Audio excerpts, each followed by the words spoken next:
ខ្នងភ្នំអនុស្សាវរីយ៍ដែលយើងទាំងពីរធ្លាប់បានទៅលេង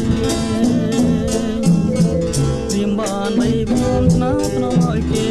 ងបែកទាំងខ្លាឆ្វេងអូនស្ដាំសាមភ្លេងធម្មជាតិរវើ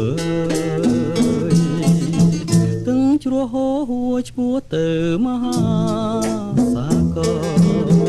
តែក្លិនកែសនៅតែគៀកកាបាំងសីហៅ